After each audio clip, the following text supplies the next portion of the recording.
অহনা অর্জুনকে জানায় সে বাড়িতে যাবে এবং অর্জুন যেন তাকে পৌঁছে দেয়। সে বিয়ে এক্সাম দিতে যাবে, এক্সাম শেষ হলেই সে চলে আসবে। কিন্তু অর্জুন তার মাকে না জানিয়ে যাওয়া একদমই পছন্দ করছিল না। বারবার অহনাকে বলছিল তার মায়ের সাথে তো অহনার বন্ডিং এখন কিছুটা হলেও ভালো হয়েছে, অহনা যেন তাকে জানিয়েই যায়। কিন্তু অহনা কিছুতেই জানিয়ে যেতে রাজি হচ্ছিল না, কারণ সে যদি এই কথা বলে হয়তোবা দুর্গা দেবী রাজি নাও হতে পারে। তা জানানোর সে এসে জানাবে। কিন্তু অর্জুন অহনাকে নানাভাবে বোঝাতে থাকে এসব পড়ালেখা করে কি হবে, কিছুই তো হবে না। আর তাদের পরিবারে এসব কেউ পছন্দও করে না, মেয়েদের লেখাপড়া করা, চাকরি করা। অহনা শুনে অবাক হয়ে যায়, অর্জুনকে প্রশ্ন করে অর্জুন এই কথা বলছে? অর্জুনই তো চেয়েছিল লেখাপড়া জানা মেয়েকে বিয়ে করতে।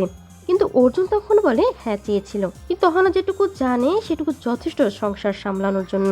এখন তো বিয়ে হয়ে গেছে, সে যা জেনেছে তাই যথেষ্ট, এখন নতুন করে বাকিটুকু জানার তো দরকার নেই। অর্জুন অহনাকে জড়িয়ে ধরে বলতে থাকে তারা একসাথে ঘুরতে যাবে, টাইম স্পেন্ড করবে, এইসব করে শুধু সময় নষ্ট করার কি দরকার। কিন্তু অহনা অর্জুনকে সরিয়ে দেয় তার কাছ থেকে এবং বলতে থাকে সে যা বলেছে সে তা করবেই।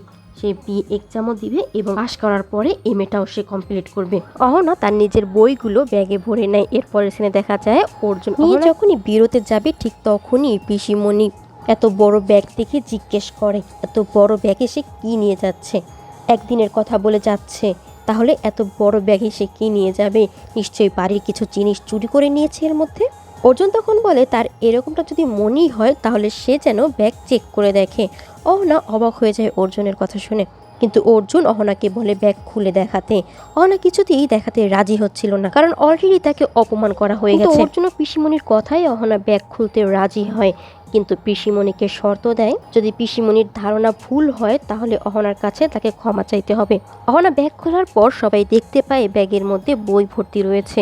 পিসিমণি এই ক্ষমা চাওয়ার পরিবর্তে আর অপমান করতে থাকে। ভিডিওগুলো পেতে চ্যানেলটি সাবস্ক্রাইব করে রাখুন, লাইক কমেন্ট করতে ভুলবেন না। ধন্যবাদ।